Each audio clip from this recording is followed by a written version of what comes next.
Hello and welcome to the Sporting Tribune Today on KIRN 670 AM in Southern California, 98.5 The Bet in Las Vegas, and the Hawaii Sports Radio Network. Got the full crew today. We got Beav, we got Mykell, we got John Browner and Grant Mona, full crew. Guys, we are close to getting an NBA Finals matchup. We already got the New York Knicks sweeping their way into the finals. We will get into that. And then we have the Oklahoma City Thunder defeating the San Antonio Spurs. They are now one win away of returning to the finals.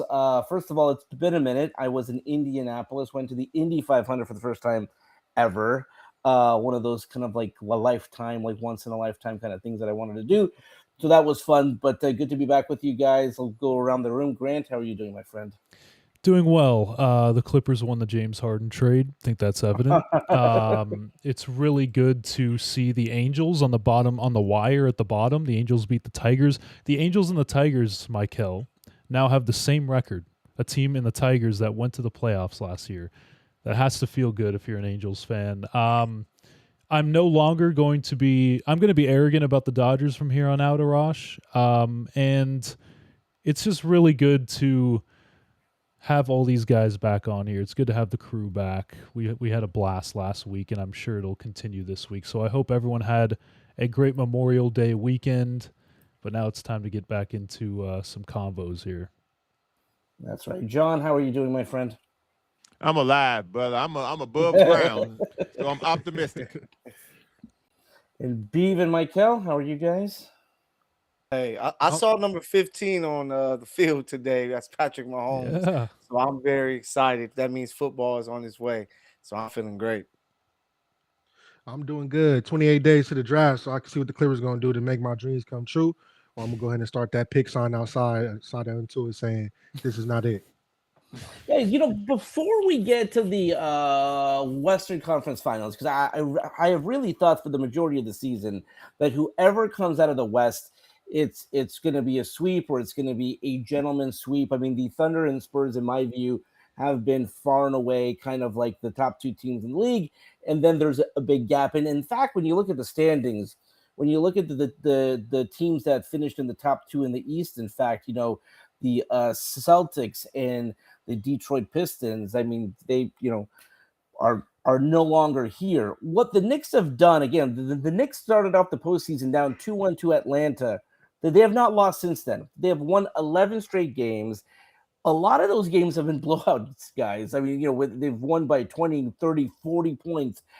And I think there's a lot of people now looking at this. And again, having that long break, sometimes it's a good thing, sometimes it's a bad thing. But this Knicks team, at the very least, I think everyone's excited for the NBA Finals, regardless of who comes from the West, whether it's the Thunder or the Spurs, thinking like they're going up against a Knicks team that's won 11 straight games that have blown out the majority of these games that they have won, and the way that the Garden is going to be for that games 3 and 4, and if you look at those ticket prices, we haven't seen anything like that in quite some time. Let's get the group's thoughts. John, I'm going to start with you again. I'm not that I'm picking the Knicks to win, but I'm all of a sudden looking at like maybe the finals is not going to be as one-sided as we all once thought. Yeah, it is. Yeah, it is. Here's the problem. If you're not impressed by the opponent, then you necessarily can't be that impressed by the outcome. If you're not impressed by the Cleveland Cavaliers, then what the Knicks did to them isn't that impressive. If you're not impressed by the Atlanta Hawks, what the Knicks did to them really isn't that impressive. They beat bad and disjointed teams. I thought that what you saw was far more about Cleveland than it was about New York. I haven't seen a team with that much quit in them in a very long time. That was championship level quit. It was top tier. That's good. That should go down in the books somewhere on how to quit. That was Summer League, AAU, last game of the day level quit. Like, that was bad. So I applaud the Knicks. I applaud Mike Brown for being able to say, hey, Jalen Brunson, you see that guy, James Harden? Hey, by the way, never mind. Everybody in the huddle. If James Harden guards you, just go to the basket. And when they help him, pass, open three. It was very simple basketball, but you got to applaud people for doing the thing that's in front of them. and the Knicks did that, and so I will give them credit for that. Yeah, the thing about this is I'm not picking the Knicks to win, but again, listen. By the way, You sound like it. You sound like it. What I want, John, is I want. I like the Knicks. Finals. I thought whoever comes out of the West is going to be a sweep, and it still might be. But Mykell, tell me why this might be a 6-game series, or maybe even a 7-game series. No, I just think that the Knicks are a hot team, right? It's kind of like we saw the Indiana Pacers last year, where they just got hot, and look what they were able to do. If it wasn't for a Halliburton injury, they probably win the championship. So the fact that the Knicks are playing this type of basketball, while on the Western Conference, these guys are beating each other up. Like, this is taking a physical, mental, and emotional toll on these teams. Most of us probably believe that it's going to go 7, which I think it will. So that's even better for the Knicks. The Knicks are going to come in the fresh team with a chip on their shoulder, because they're going to be the underdog, and they're going to have that Madison Square Garden crowd rocking on their side, to where it's going to be tough for any team to come in there and beat them, especially if you have to beat them once or twice. So Jalen Brunson is playing great basketball. OG is making shot. Cat is playing well and under the radar. Like, their team is just meshing at the right time, and we've seen that for teams, and we've seen teams turn that into a championship. So I believe in the Knicks, right? I think they're going to fight. They're going to make it tough. If they were to win the championship, I wouldn't even be surprised. It just let me know that they stayed hot, but it's going to be competitive. All this sweep talk and all of that, I don't want to hear it. The Knicks are going to fight and put on a hell of a series. Yeah, Grant, I mean, do you think that we could have potentially a interesting series? I don't think anyone wants to see another sweep. We may still get it. By the way, the one graphic that I keep seeing being put up there, one of the teams that I remember as a kid, 1989 Los Angeles Lakers, they won 11 straight games, and they go on to play the Detroit Pistons in the NBA Finals. Magic Johnson pulls his hamstring, Byron Scott pulls his hamstring, and they get swept in the NBA Finals. I'm not saying that's going to happen here. You don't want to see anyone get hurt. But Grant, why do you think we could get a good, at least competitive NBA championship? Now, I want to say that the John is partially right here, to where the Sixers, I mean, you could even say that they shouldn't even have been in the second round. I know they deserved it because they beat the Celtics, came back from 3-1. The Cavaliers, I thought they should have lost to the Toronto Raptors, so I don't think that was that impressive of a thing that they got to the conference finals. They beat the Pistons, but the Pistons should have lost in the first round too. So it's not like they went through this gauntlet of teams to get to the NBA Finals. But on the other hand, what I'm watching from the New York Knicks in terms of the connectiveness, how much better their defense has gotten, their guys know their roles. Like, Karl Anthony Towns has finally settled into his role. Mike Brown has gotten the most out of the bench. Landry Shamet has stepped up. Deuce McBride has been really good. And the fact that they're extremely healthy because they've had so much rest. I mean, I think that will matter in the NBA Finals. Now, do I think that the Knicks are going to win the NBA Finals? I don't think so, but I don't think that this is going to be a 5-game series or a sweep like everyone thinks. I think this is going to be a good series no matter who comes out of the Western Conference. And right now, it's unfortunately looking like the Thunder, but that's another conversation. We'll get to that in a little bit. But in terms of what the Knicks did, I think just their defense is what impressed me the most, because that was the knock on the Tom Thibodeau teams. Like, yeah, Tom Thibodeau was a great defensive coach, but it always felt like the Knicks teams were kind of below what we expect from a Thibodeau coach team, even last year when they made that run to the Eastern Conference Finals. So now, again, they did bring in new coaches, so that could be a new thing, but it feels like they're very connected on the defensive end. The offense was always going to be there. Jalen Brunson's always going to be good. Cat's mostly going to be good. OG Anunoby stepped up big time. Mikal Bridges is playing like Brooklyn Nets Mikal Bridges right now. So everyone has literally just elevated their games, but now we can kind of get into the game of where we're looking at matchups, right? So if they play the Oklahoma City Thunder, they have a double big, if you include Mitchell Robinson with Karl Anthony Towns, that can, I guess, match up with Hartenstein and Chet, even though the Hartenstein and Chet are better. If you go to, the Spurs matchup, I don't think anybody's going to match up with Wemby, but We saw it in the NBA Cup. This could be the first NBA Cup team to win the NBA Finals. I think we forget about it. Anybody excited about that? No, nobody. But in any case, like I think that this Knicks team is a little better than a lot of people. Like people are just writing them off just because it's the East. The Pacers took the Thunder to 7 last year, so it's not like nobody can do anything. I think this Knicks team is actually really good, but the West just might be that much better. And Beav, your thoughts? I would say this, Tom Thibodeau. You're finally seeing a team that's not ran into the dirt. If Tom was still coaching the Knicks right now, they could be up by 30 and the starters would still be in. So you're seeing a team that has a lot of cohesion. Everyone knows their roles. No one's getting ran into the dirt. And when you see things like that take place, you actually see the team that actually works together. Now, speaking of the East was a collection of teams that were great during the regular season. I think the Knicks was the only team that was playoff ready. If you want to be honest about the landscape of the East, and of course with the West, it's a dogfight. And me personally, I want to see the Spurs there, but I'm gonna keep preaching this, and I'm gonna keep preaching this till my voice goes out. Is that the NBA needs the Knicks to win? They need the Knicks to win. They need New York fans to tear down that city. They need to put the pressure on the New York police. I wish you all would have seen the clip of how they had all the police lined up outside Madison Square Garden waiting for the fans. I'm just saying it would be so electric for the Knicks to finally get something sealed in outside of the little cup award, but an actual NBA championship. Ticket sale, you think ticket sales is $3,000 now? Wait till next season. Tickets probably be $10,000 to sell on the sideline. But the NBA needs this. And again, OKC can get there, but this will go 7 in the finals if OKC touches the finals. Yes, Josh, go. Can I address something that when people say, and this is not a you thing, Beav. This is a me thing when I hear this. When someone says the NBA needs something, the NBA would like for the Knicks to be in the championship against, it doesn't matter who the opponent is.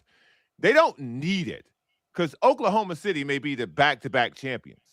And before that, the Knicks hadn't been anywhere near the NBA Finals since 1999. That's damn near a 27-year run of nothing. And since then, the NBA has only grown in popularity. So the NBA and the NFL are two very rare sports where it doesn't matter what the team is that's successful. Because if I would have told you in 1999, Kansas City would have the dominant organization going forward, you laughed in my face. You're in Kansas City, what? The Warriors England, too, John. The Warriors too. The Golden State Warriors. So the NBA doesn't need, they need the star to be a star. And in this particular case, I like Jalen Brunson. I think he's a great player. And because of his size, I think he can, by winning an NBA championship, I think he can grow a massive following because of his size and him joining Steph Curry and Isaiah Thomas as being a small guard who won. But saying that the NBA needs them to win, I don't think the NBA needs anyone to win. They need certain players to be successful. But the most amazing thing about the Knicks, though, like, is in a big city like that, I mean, the closest comparison that I can make is in Los Angeles, where if you had a team here that hadn't won anything, or at least, hadn't won a championship since 1973, hadn't even gone to the finals since the 1999, the interest would wane. I mean, the fact, the way that crowd, those fans took over those road games in Philadelphia, in Cleveland. I mean, really a testament. I mean, those Knicks fans, like in Los Angeles, and I guess I'm comparing the two just because, two big cities, the way that they celebrate every victory, the way that they celebrate a first-round series win, a second-round series win, the fact that they're in the finals and ticket prices are like this just shows how much they are just wanting and yearning a championship. And also kudos to them for not raising an NBA Cup banner during the season. They really truly said, we want to win the real thing. And you could have said, well, shoot, you guys haven't won anything since 1973, but here they are. And by the way, we could be, and we'll see how it all plays out, and we'll get into the West now.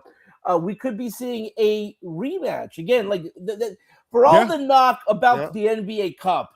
The NBA Cup this season was pretty darn good in telling us who was going to be the best team. So now let's switch gears and talk about the West. I like the way that this is playing out. I think we all do. I think we all think that this is probably going to go 7. OKC holding home court in Game 5. We got Game 6 in San Antonio. They should handle business. And then we got what we all want, a Game 7. John, I'll go to you now because, again, you still think that the team from the West, I think the majority of people still do, think are going to win the championship. What did you see in Game 5, and what do you think we'll see in Game 6 and a potential Game 7? I leave this game very critical of one player and one player in particular. No, it's not Luke Cornett. Victor Wembanyama. Yes. Buddy, it was Game 1 an aberration. Are you not the guy from Game 1? Or are you the guy who wants to stand at the elbow or the guy who wants to shoot threes? Every possession he had in the paint tonight resulted in a basket or a foul. Mm-hmm. If I'm the San Antonio Spurs, I don't know what their game plan was for Game 5, and I don't know what they told him, but they were talking tough and they were talking mature, and it looked like they were all in sync together, except for him. Everybody played tough, except for him. Everybody pulled their weight, except for him. I was so disappointed in watching his lack of aggression. He didn't reach double-digit rebounds. The previous game, he had 1 rebound. And the idea that you can huddle your team up like this and you can fire guys up and then you come out and you be the guy, not be aggressive. Down the stretch, when they were down, I think it was 10, and they kept trying to get it below 8. It got to 9 a couple times. It was 10. It was 11. To break that 9-point seal, to kind of get it in a 2-3 possession basketball game, he didn't even touch the ball. Now, if this was anybody else, they'd be hammering that person. He's no different. The idea that he vanished, because let's just call it what it is. I don't do the age thing. If you can do what you did in Game 1, it's got to show up again. I agree. Skip the age business. Buddy, you vanished. You literally vanished. And for me to have been on such a basketball high after Game 1 for Victor Wembanyama, I got to criticize him full-throatedly when it comes to what he just went out there and did. The 4 for 15 was gross. His inability to even be aggressive when the game started. Stephon Castle started their game off like he had something to prove. Victor Wembanyama started that game off like he had Kobe Bryant on his team somewhere. Like, hey, he got it. It was quite frankly, it was embarrassing. Embarrassing. And that's one of the knocks for me when it comes to Wemby is that are we going to get a 7-4 Kevin Durant, or are we going to get a guy that wants to be like Tim Duncan before him, David Robinson, guys that dominate the paint? And I say it all the time. Sometimes I get disgusted at this era of basketball because guys forget that their greatest gift that they were given from God was that they're 7 feet. Yes. Like you're supposed to be at the rim dominating guys. And that's what we saw in Game 1. That's what made you so excited about, man, will we see really Wemby fully unleash his potential and just punish the Thunder inside? And then you come out and you see him shooting fadeaway jump shots, between the legs, step back threes. It's like, yes, when you make them, incredible. It looks great. But we know as a defense, they're sitting there like, yes, keep shooting that shot. You make it easier for us.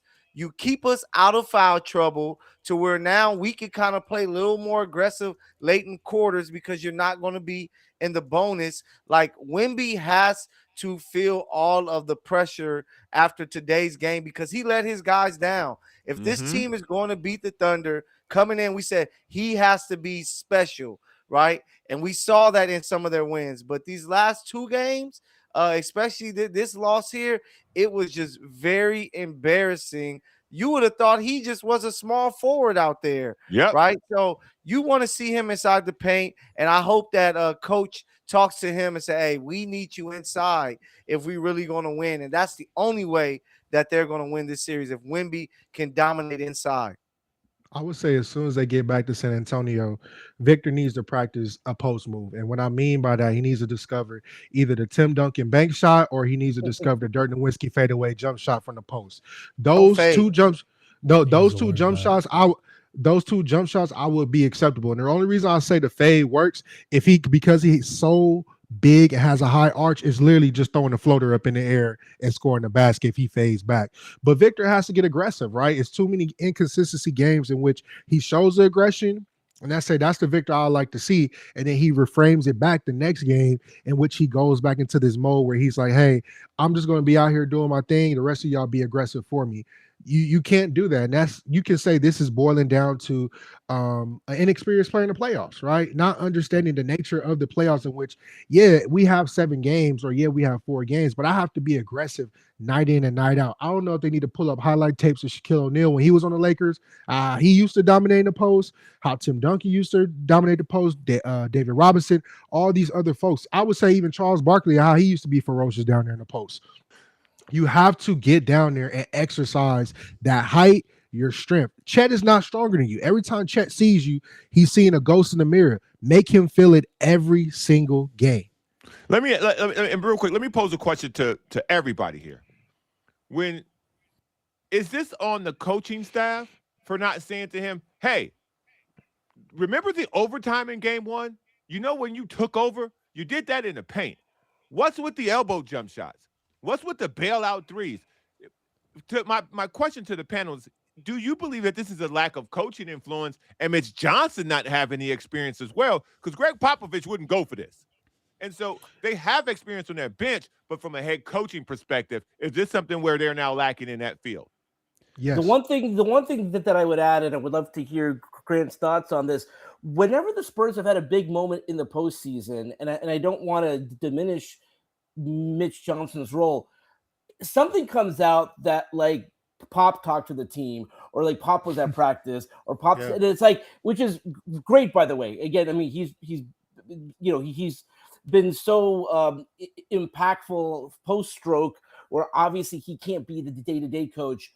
But I think when this team is on the road, perhaps, and Mitch Johnson, and I don't know if the moment's too big for him, but I fully anticipate Victor Wembanyama to have a comeback game, a big game in Game 6, and then the focus is on that Game 7. I don't want to think too far ahead, but I would be shocked if he does not respond in front of the home crowd and, you know, Pop and Tim Duncan in that crew without a big game. But Grant, what have you seen? I just don't understand how game plans can skew away so quickly. Like, I don't understand how from a game, it doesn't matter what arena you're playing in. I don't care if you're in Saskatchewan. Like, your game plan should not change. If you have something on a team, if you know you can beat a team like the Spurs know that they can, we've seen it 2 times in this series that they can beat the Thunder in a certain way, whether it's loading up on SGA, building a wall when he tries to drive, getting Wemby in the paint, getting him on lobs, getting him on dunks. When Wemby is ferocious in the paint, when he is dunking, when he is on alley-oops, when he's running towards the rim, even if it's not a make, it's a foul. And I just don't understand how teams can go, like the Spurs can go from what they did in Game 4 to what they did in Game 5 and have just a completely skittish game plan to where they went away from being physical. Like, the Thunder are trying to be physical with San Antonio, and the Spurs just, for some reason, are not fighting back in the way that I feel like they should. And in the wins, they are. In the losses, they look like a completely different ball club. And I have a lot to say about the referees, and I'm not going to get in this segment. But my God, what an atrocious performance by the referees tonight. I don't care about what I have to say. Grant, hold that thought. I do want you to get into it because there's no Grant moment better than an angry Grant moment. So we'll get into that when we come back. We'll hold that thought. Well, we also, by the way, we have a team heading to the Stanley Cup Final again, and it's a familiar team as well. We'll talk about that when we come back right here on KIR on 670 AM in Southern California, 98.5 The Bet in Las Vegas, and the Hawaii Sports Radio Network. It's all coming together. Piles of statistics, pages of box scores, years of wisdom right here if I could just find my pen. What's up? Oh, I'm just compiling all the top sports scores, news, and odds so I can make the very best bets. Oh, me too. And done. What? BetOnline.ag, the best online betting site. BetOnline.ag. A little easier than what you got going on here. Thanks.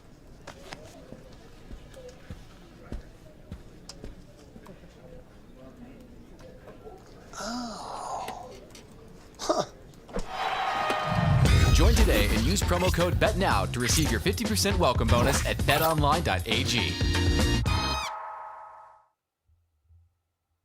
Back to the Sporting Tribune Today on KIRN 670 AM in Southern California, 98.5 The Bet in Las Vegas on the Hawaii Sports Radio Network. Guys, I know we don't talk a lot about hockey, but I do think I need to mention what the Vegas Golden Knights have just done. The Vegas Golden Knights swept the Colorado Avalanche, which were by far, by the way, like the best team this season. This would be like, on par with the Thunder, I guess, getting swept.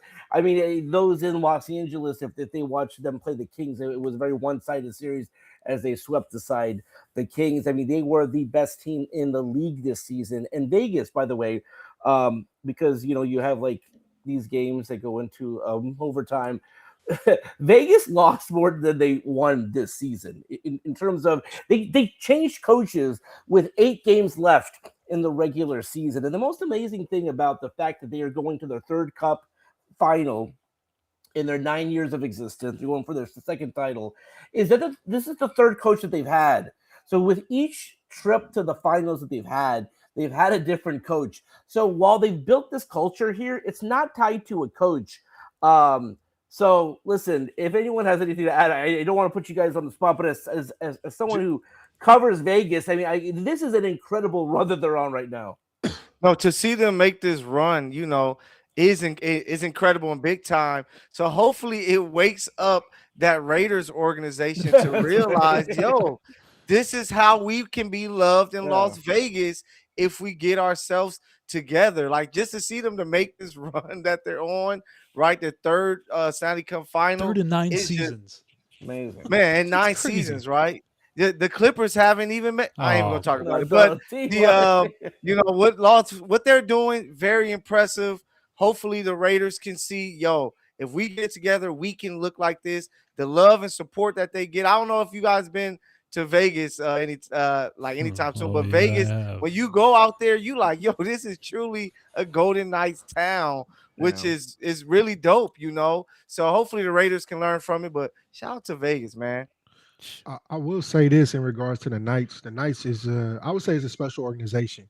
Yeah. Like you said, they haven't been around very long, but the magic that they can capture within that arena and how they necessarily play, like you said, they're not attached to a coach. They actually play for each other.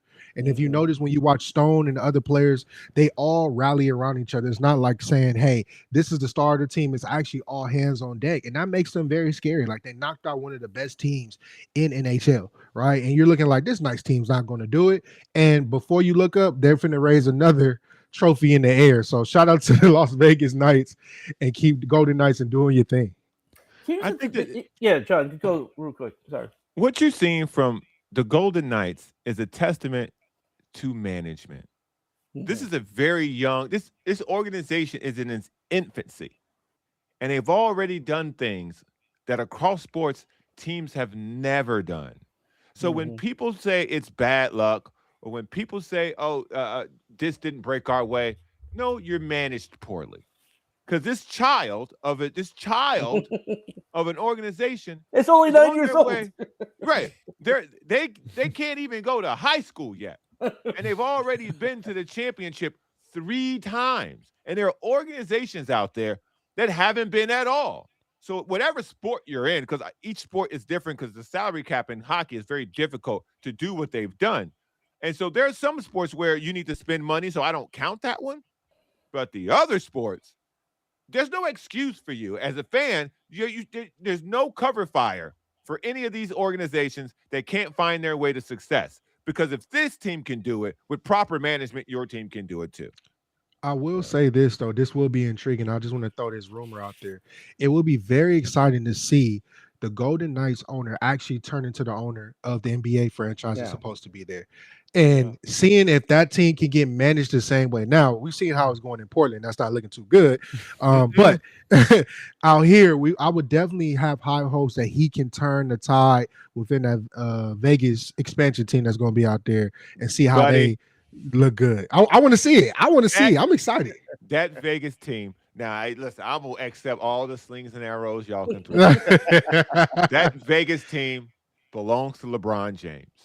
Whether y'all like it or not, I'm telling y'all right now, if he's not the face of that organization now. Rich Paul said he doesn't owner- have the money for it, John. Give it to him now. Get him Buddy, off. you believe whatever you want from Rich Paul. I don't and believe it whoever either. these people are out here telling y'all this about LeBron James. When it comes time for people to put pen to paper, oh, buddy, Oh, he's gonna be LeBron James's name will be somewhere at the top of that list. I can guarantee. And if it's not, oh, the NBA gonna have hell to pay. He That's can why they take the get- Seattle. Go He can ahead. take the Seattle team. Let him take the Seattle team. Oh, We'll be he's all not right. taking Nah, the Seattle team. Bro. He want that Vegas team. This is the worst kept secret in the NBA. This is the worst kept secret in the NBA. Yeah. The issue is the price tag, and again, that's why no matter who takes over, whether it's Bill Foley or LeBron, or they team up or whatever, the price tag of that team may not be $10 billion, which is what the Lakers went for, Close. but it's going to be in that 6, 7, 8 range, which is Yeah. why Rich Paul said what he did when LeBron first made. By the way, LeBron was very specific to John's point. LeBron didn't say he would like to own a team one day, or he said, "I want to own the team in Vegas." Yeah. So Specifically. he was very specific about the franchise. So I agree with you, John. I think it would be in the league's best interest to have him be attached to that team. Yes. So again, there's not that many people in the world that have $10 billion. So again, he's going to be the Magic Johnson of that team. And when I say that respectfully, by the way, like The when Tom Jay-Z, Brady. when Jay-Z owned the Nets, like Jay-Z only less than 1% of the Brooklyn Nets. But again, he was out there, he was courtside, he was the face of the franchise. If you're Silver, you want LeBron to be a part of that team in some way, shape, or form. But listen, I think culture-wise, it would be great to have a Bill Foley there. By the way, Vegas has 3 professional sports franchises. They have the professional football team that hasn't done anything. The WNBA team is Mykell and Beaver, the guys know very well. That team has won 3 WNBA championships, and they have the best player on the planet. The hockey team is now going to their 3rd straight Stanley Cup Final. 2 of the 3 teams are on historic runs. It's just the Raiders, and again, we'll see. And the A's are doing well. I think the A's are in Stop first it. in the by ALS. the time the A's get there. Oh, Sacramento A's are John. doing great. That's right. John, all right, I'll be arrogant about the Dodgers, but the A's have been playing good baseball. Come on. You stop. All right. What? All right, cool. All right, cool. All right. By the way, Yeah, it's great. I think John's happy that they got someone who bought the team for $2 billion, and I don't think you spend $2 billion not to spend. So they're in the thick of things now. Hopefully, 3.5, baby. 3.5. 3.5. Excuse me. 3.5. 3.5. That's right. That is not. I wouldn't have done you don't it, play but- around. Yeah. Right. Wait. Can I? I mean, Yeah. this is going to be such a tangent because I was going to go off on the referees. But You there's, still I don't know if you guys saw this today. There's this rumor that I don't know if you saw ESPN Cleveland. There is a rumor that this guy from a bakery was talking to Charles Oakley and that he heard that LeBron is preparing to go back to Cleveland. And the reason I bring this up, and I know That people guy are in like, a a bakery, bakery, what are you talking about? Back in 2014, Is it the There Charles wa- Oakley Bakery? there was no, it's not. No, it's just in the Cleveland area.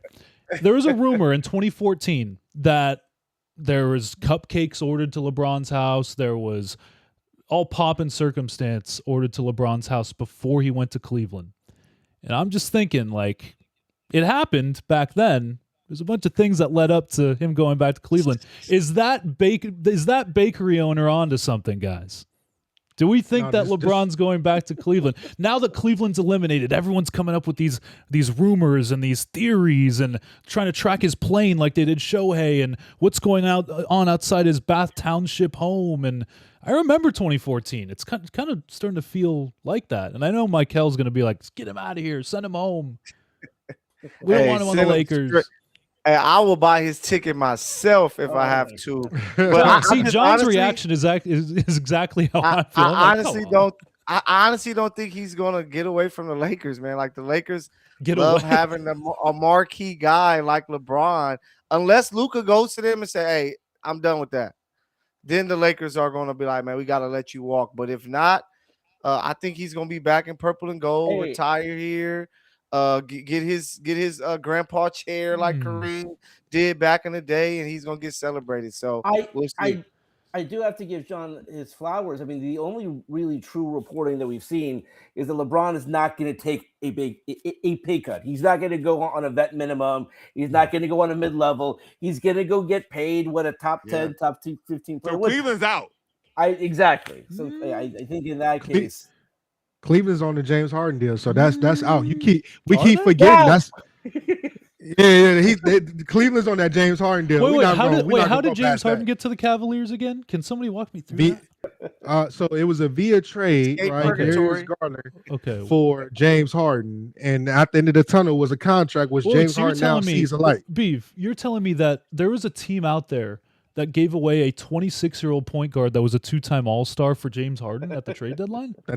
That is correct. Wait, what? How did the Cavs do in the playoffs though? Oh man, saxophone was playing loud in the suite. every game. The saxophones play every night. Even for Cleveland fans thinking that LeBron's gonna come back, the saxophones keep getting louder and louder. Just wanted to walk through that, Arash. Sorry. No. Listen, but we'll see. But I agree now with John to a certain extent. I would like to see him maybe change teams. I think maybe his run in Los Angeles may have come to an end, but maybe there's a trade to be had, right? Because I do believe that he's not gonna take a pay cut. But Grant, I think you know how much I love when you had a rant, and I felt a rant building right before we hit the break. These officials, Grant, let them have it. I'm so sick of watching the Thunder with these officials, man. And like, you know, everyone's gonna say, oh, well, that's not the reason the Spurs lost. Well, that's not the reason why the Spurs shot this, and that. These things contribute to it, okay? Now, I know that this is a meme parody page or whatever, but these sequences actually happened, okay? I don't care if it's a parody, I don't care if it's a meme page. These things happened in real life.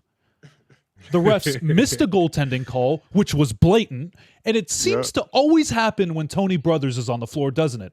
Or Scott Foster, or Josh Tiven. It always seems to happen when one of those guys is on the floor. And I'm not even talking about just the Thunder. It's every team in the league. So the ball goes directly off of Chet's foot, off of when Wemby runs into him. Let's not even let them review that. They didn't even acknowledge Mitch Johnson's challenge request. They just inbound the ball. Let's go the other way. Shea gets free throws. Mitch Johnson is hit with a tech because he was so mad that they didn't give him the time to challenge a call. And listen, I don't care about Lou Dort and Tony Brothers laughing on the sideline. I mean, we already had a referee he basically pseudo-retired because he rigged a game against the Lakers when he was doing a Celtics-Lakers game a few years back when Patrick Beverley brought out a freaking camera to show him that the call was wrong. We already had him kind of retire. So I don't, that's going to happen. Okay, that's going to happen. My point here is that much like how I was talking about the game plan changing from game 4 to game 5 and how it's just, how does this happen? How does refereeing get so bad from game to game? It's very hard to be consistent. I understand that. These games are tough. Like, they're physical, they're fast. These players are flying across the floor, they're flying against the rim, whatever. I know it's hard to be a referee, but you are a professional. You are picked by the commissioner to do your job at the highest level in the conference finals with calls that can swing games, that can determine contracts, that can determine titles for organizations. And Game 5 was absolutely atrocious refereeing-wise. And that's not why the Spurs gave the game away on their own. They didn't come out with the same energy. But when I have a list of things in front of me that show how bad refereeing was, and then we can just go on to the next game. Oh, ho-hum. Oh, Scott Foster. Oh, maybe it'll get to 7. The extender. I hate it. And I don't even think it's going to change. I just don't, guys. Rant over. It's just really crazy. Like, you look at the end of the first half, and you're like, wow, SGA really has 12 free throws. Crazy. He had 30 points on 6 field goals at one point. But he finished with 32 points on 7 field goal makes. Oh my gosh. You know, we try not to to blame the referees and things like that. But when it's so blatant, and Stephon Castle came out and said, "Yo, they on their end they play so physical defensively. We don't have that luxury on our side." So it makes it so tough for Coach Johnson and his staff, because it's like, what do we tell our guys if we tell them to be over aggressive? Like you said, Grant, what type of officiating is going to show up? Like, are we going to be able to do Mykell, look at this. Look at this quote by Stephon Castle. Yep. The way they guard, how physical they are, we don't get that same luxury. Yeah. They know that it's not on both sides. It's bad basketball, and best believe I was at a Sparks game earlier in the year where it was 68 free throws shot in the game, and we were like, what the hell is going on? And you're looking at it in the Western Conference Finals where they're shooting nearly 60, 70 free throws. It's like, we want to see the best of the best players. Yes, it might get a little physical, but we love that. We love when we were able to see Mykell clothesline Rambis back in the day, watching the highlight tape. Like, that's a part of the game, and the refs are just taking that away, and it seems so one-sided that maybe that's why Wemby is like, I don't want to go in there because they're going to beat me up and bruise me and injure me to where now I can't even suit up for game 6. So the refs have to figure this out. Adam Silver needs to be at the next game, and they have to do something. He's just I will say this. I will say this. I don't care what Wemby feels. Until I see a bruise, until I see you on the floor multiple games, you get in that post and you make a dream come true. I'm not trying to hear that, Mykell. Wemby needs to get in the paint. But no, the officiating is not good. Even though as much as I joke around and say I love Scott Foster, the extender, it's only so much he can keep extending. It's only so much he can keep extending. It's becoming predictable. It's becoming very, I know y'all kind of laugh at me. It's coming like a sitcom, right? I know exactly how the end is going to be. I know what the punchlines are. It's just like I keep watching the same thing over and over in syndication. This has to change. So officiating has to get better. I do love the OGs of the officiating crews, but I think some new blood officiating need to take place. Some new blood officiating need to take place. Call them up, get them trained, and figure it out. This is a problem for the league. This isn't the first year it's ever been called out. This will not be the last year it's ever been called out. And this is why of all the leagues, people are the most skeptical. They're most skeptical of the NBA outcomes. Because for Victor Wembanyama to only shoot 12 free throws, and there's video evidence that he's fouled on every play. There's video evidence that Shaquille O'Neal was fouled on every play in every important game. No. And yet somehow, due to their sheer size, they get refereed different. So I love basketball. I'll watch it I watch way more WNBA than I'll ever admit to another person. Like, I love professional basketball. I really do. But this is the one thing that can turn me away from it. Because to award James Harden is rich because of this, by the way. And Shea is basically piggybacking off of that from the mid-range. Like, once you get in the 3-point line, these calls are supposed to stop. But for him, they're not. And I don't know if because he plays hard, he gets more calls. But again, we're watching Wemby be fouled on every single play by Frankenstein, and nothing. And then this happens. And then these guys foul grift and fall to the floor.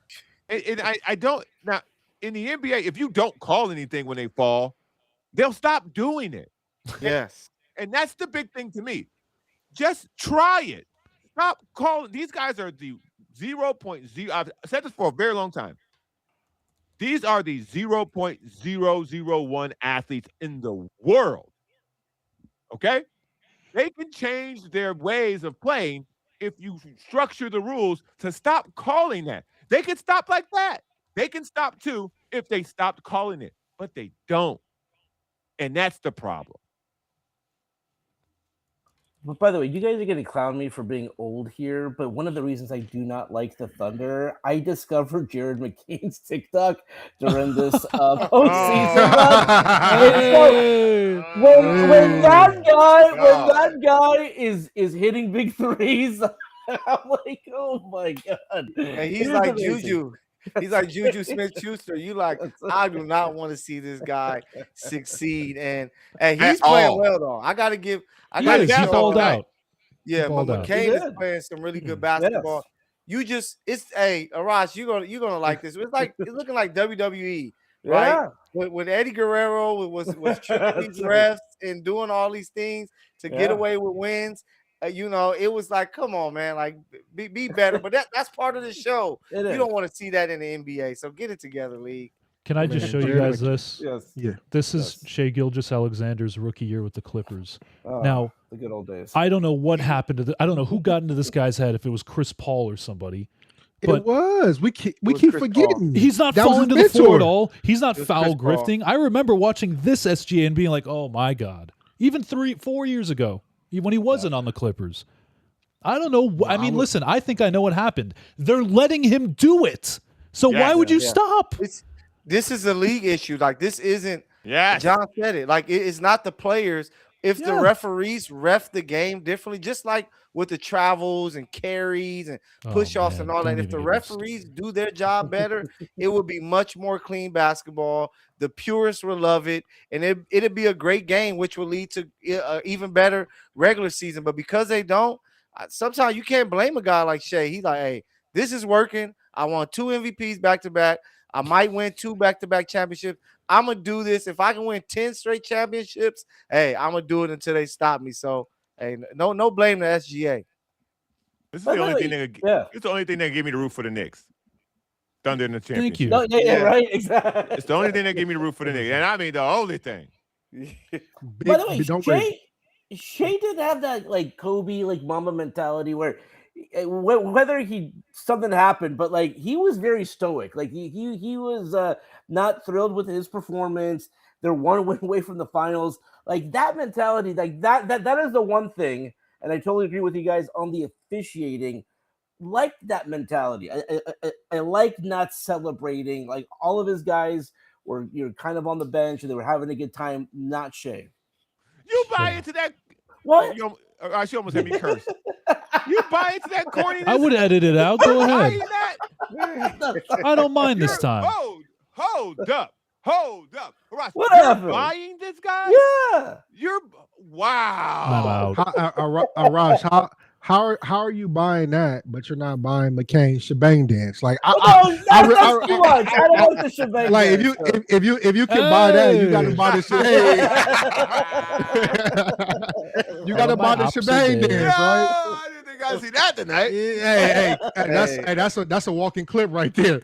But I will say this: Big Body Brunson is going to make sure everything is going to be taken care of if OKC does make it to you. I think Joe Big Body Brunson, Big Body Brunson. I'll say it all the time. Arash, I just can't believe you're buying this act. I just can't. I can't believe it. Ross, have you seen SGA's corny captions on IG? Go to his Instagram. Hey, SGA is a Drake guy. We're not gonna fall for it. I will. Yeah, get him, Mykell. Get him, Mykell. I will say the best thing SGA did though was when he told McCain, "Hey, stop yelling." That's aura right there. Stop yelling. Said, calm Stop yelling at down. me. Calm down. Yeah, I'm shooting right now. Chill. We're gonna close up on terrestrial and have a quick post game. And again, by the way, this.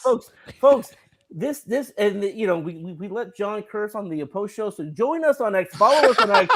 It's great. Yeah. But if you're tuning in on the radio, that is all the time we have for today. Until then, this is Arash, this is John Browner, this is B, this is Mykell, this is Greg saying to stay safe and stay healthy. Now let's get to it. Okay, wait. I mean, but like, What the fuck, bro? Yes, John. Let it out, John. Are you fucking buying this corn dog clown? Are you for real, Russ? No. Please tell me that you fucking with me. It's Hey, Degrassi You a real 2.0. reporter. Now, you've been around for a long time. You're buying this? Hey John, you know where it's going? It's going to his head. That's where it's going, man. It's going straight to his head. Do I have to pull up you can't McCain be- clips now? Oh, You got to. No, I got to see the please dance, don't. man. I can't take it. I can't just take saw a it video with man. him, and I said, "Oh my gosh, I can't believe this guy might make it Right? to the finals. Like, Yeah. this is nuts. Oh, let's We go. can't have that." Oh no. I would say this. There you go. Oh, Hey. Oh my Yeah, god. What? That's Can the you see one. that? That's the one. Yeah. This should make Wemby want to dunk every time. Like every time I see him, I want to run through his chest and dunk so he'll never do a TikTok. these the dance guys. ever These again. the guys Wemby won't go on the block against. Man. Oh Like my these god. the dudes. You, It's like what that guy that's doing. Look, this. Hey, that one is the worst. This was when he was performance. I said, this is yo. high school. That's even worse. You shouldn't be doing that. Go to the weight room. I just Listen. He has his Mykell, I would have own- hated to have you as a coach. I can't have any fun. He Nah, has his own handnail. He has his own fingernail polish. He already got endorsed by that. He has a following like no other. I honestly wanted him. I honestly, and y'all gonna crucify me for this one. I wanted him on the Clippers when they was selling him low. Oh, I wanted yeah, to buy. I mean, come on, I man. wanted him on the Clippers. Clippers I just want to need go any type crazy. of talent. Anybody can. do you'll take something anything, good. huh? You'll take anything, huh? Hey, listen, I'm desperate right now. Man, John, All I'll right, take I- you. You can dunk. I'll I take still you. got it, Hey. baby. I still got it. Hey, I'll put So you. hey, who you guys got? Game 6. We all got the Spurs. Game 6. Is it yeah, a sweep? yeah, they're 4-7. The Okay. script has already been sent in, bro. Scott So, Falls yeah. Game 6. Also, I give James Harden. Extender. I give James Harden a lot of stuff because of his request out of the Clippers, but he was absolutely right about Daryl Morey. He was absolutely right about Daryl Morey. Oh, Daryl yeah. Morey trading Jared McCain after he had a great first Yeah. year, got injured, and then was not good after the injury, and then you just send him away, and Yeah. now he's on the Thunder Well, killing it. Stop. Okay, let's. No, hold on. we're not- Daryl Morey. No, I'm not going to take anything for this. Terrible Daryl Morey is trade. That was insane terrible. for that. One of the worst trades in the NBA. You can only play so many of those No, types. I'm of not dudes. buying it, man. So would you have rather him taking minutes from VJ Edgecombe? I would have No, it rather was have him Quentin Grimes. played. Do you think he would have played in the It was Knicks Quentin. series or in the Celtics No, series? but I'm saying those minutes were cut between Quentin Grimes and VJ Edgecombe. I Now, would have. Are you? Quentin Grimes been the short man out the rotation. Yes, 'Cause yes. that's where it boiled down to, right? It was Quentin Grimes versus I McCain for like, the minutes. I actually like Quentin And- Grimes. I think he's a and- really good and- basketball player. But I like him too. And he I like plays him too on defense. another team. I like him too on another team. I would have Here- taken McCann and the points. Okay, here's where I disagree with you completely when it comes to this McCann situation. Those second half points, they were up 10, 15 points the entire time he started taking those shots. But- When the game was close, when it was a basket or two, he couldn't make a shot. He's a front runner. That's why all these Arash dances he out here doing. That's for buddy. This guy. That I'm happy for this young man to have found his identity and to be selling nail polish and to be dancing on TikTok. yeah, I don't care yeah. if he does that. I'm cool. You do you, young fella. Get your money wherever they cut the checks at. Yeah. But he ain't making no clutch shots, dog. He can make those shots. He when killed they the up. Lakers. You That man. Duh, Take it who easy. didn't? Take it easy. I just Yeah. wanted to bring that up. Take it easy, Hey. Grant. Take it I'm- easy. I'm We're a- not talking to Lakers. Well, so right did now. We're AJ talking Mitchell about- too. So did AJ Mitchell. Hey, listen, too. that man can ball. I'm a ride No, I'm with not Jared saying he can't McCann. play. I'm He not can saying He can hoop. ball. I'm not No, saying no. he cannot play. I don't want that mistake to be made. I'm not saying he's not a good player. He is a good NBA player. But to make it seem as if he's that much better than Quentin Grimes, and now because they traded Well. him, Dale Morey is some. Listen. I'm not a fan of Dale Morey. I'm not. But I would like to think that the backcourt of Maxey, Edgecombe, and Grimes, who knows his role, and in that particular on that team, Grimes fit better than what McCain did. But what just makes it worse, I think, is it's like trading a young player to the Dodgers, right? Like you don't trade a young talented guy Yeah, to to the Dodgers. Thunder, like you're gonna You, give you them trade him somewhere else to go. Send him to the Thunder to where now he's starting, scoring 20+ points to help them win and possibly get to the finals. It's like you couldn't have traded him anywhere else.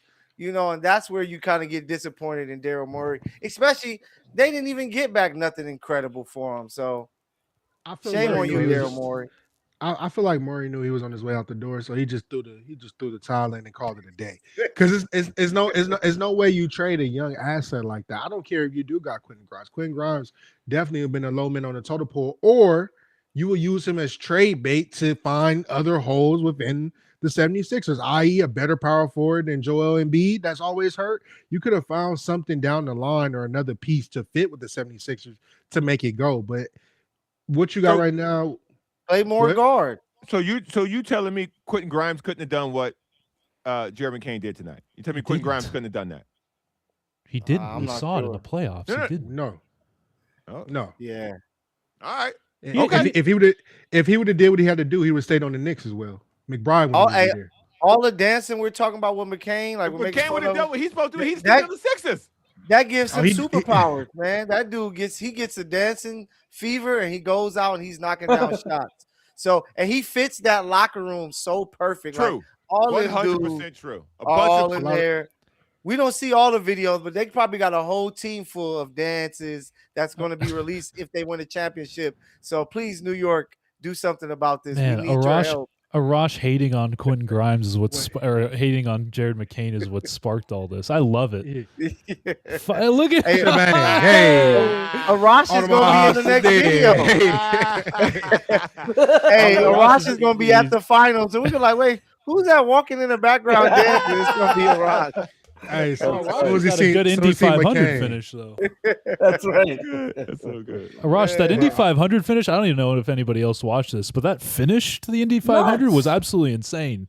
I mean, by the way, Like like the cars. fact that you Did the cars make it across the line? They barely well, did, yeah. But the fact that Crazy. less than 1 second, I felt so like. Yeah. But by the way, it was 3 cars, so it was like less than a second for the second place and third place. It was incredible though. It was the guys. closest finish in Indy 500 history. 350,000 people in one place at one time.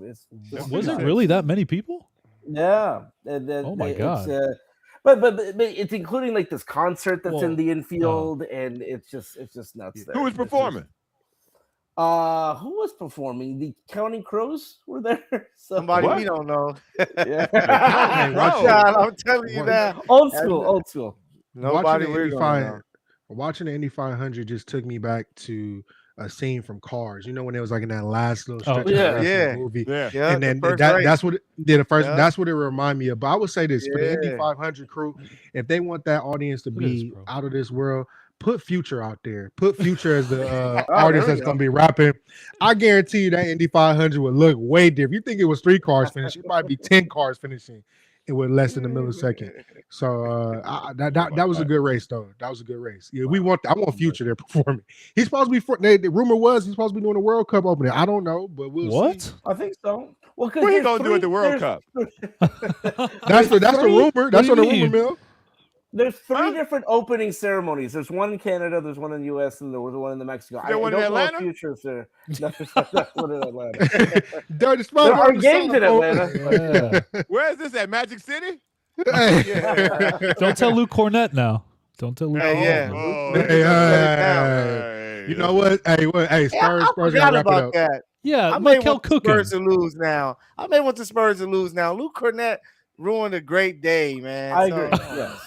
Come on now. But I will next time we record, I will wear that hoodie on this show, the Magic City hoodie. I have one. Oh, you got it. Okay. We'll put it. Hey, Of Luke course, Cornett's gonna I Oh yeah, I remember. wasn't cancel gonna it, miss that hoodie. No chance. I'm like a little boost when it comes to Atlanta Hawks. Some of their promos. I gotta participate. Listen, man, I started hating Luke Cornett as soon as this happened right here. Chicago Bulls- I turned you guys Chicago against the Bulls- Spurs. Dude, the I was Chicago wondering Bulls, why John had that grudge. bro, the Chicago Bulls drafted Luke Cornett, and he was all right. Oh, that's The right. Celtics made him into a champion, and now he's got that title of he's won an NBA championship. This guy's a bum. Okay, the plus minus on this guy is elite. Like he comes into the game, nothing good happens. I would rather see dirty Kelly Olynyk come in the game. I would rather see old man Bismack Biyombo. I'd rather see Mason Plumlee, who can only jump straight in the air. That's all he can do on the basketball court. Than to see this guy play another minute for the Spurs. So they need a change because when he comes into the game, it's an avalanche of offense for OKC. So and then you throw the Magic City thing on there. Who don't like strippers? What's going on my mind? What church you go to that don't got strippers in it? I don't understand. And the cold part is though, for someone that was an Atlanta Hawk, for you to shut down on the organization like that is absurd. But what's blowing my mind too, Luke Cornett in this series, we can kind of argue and test this. Sometimes he's like unplayable, right? Yeah. Why can't we put Kelly Olynyk in there? We forgot about Kelly Olynyk, what he can do. He's right there. The answer to your solution is right there. Don't you put that up. Don't you put that goddamn picture up. Look at how happy he is, John. Write that damn picture down. Look at how happy he is. Two terrible things: the Bulls organization and Cornette, man. So listen, that's how many minutes he played. 2. Goddamn Luke Cornett. But yeah, I'm very surprised, and like I said, I'm not. We were talking about this earlier. We were talking about the inexperienced coaching of Johnson. Yes, he is showing a little bit of a rookie coach or his first time in the playoffs. Yeah. So you're seeing his style. Like I'm not knocking how he's coaching, but the game plan should be the game plan from the jump. You seen what you did game 1. Keep it rolling. The only thing you knew is fine tuning. And I think that's where Pop come in on those home games. He gets in Victor's head and say, "Hey, go back to what made you great. Stop changing it." But when they get on the road, it's like they get comfortable, they get blown out. But you're starting to see that. I wish they can like get Pop on a Zoom call, like we're, how we do or whatever, and have him on the sideline on the bench with a headset, like, "Hey, listen to Pop, man. Like, get right, please." It doesn't matter if they don't call his challenges because the refs don't see it. It doesn't matter. Yeah. I don't know how you didn't see that challenge. I don't know how you didn't see that challenge. That was blatant. Hey, that's when I started looking at the game differently. Like, wait a minute, like you didn't see that challenge?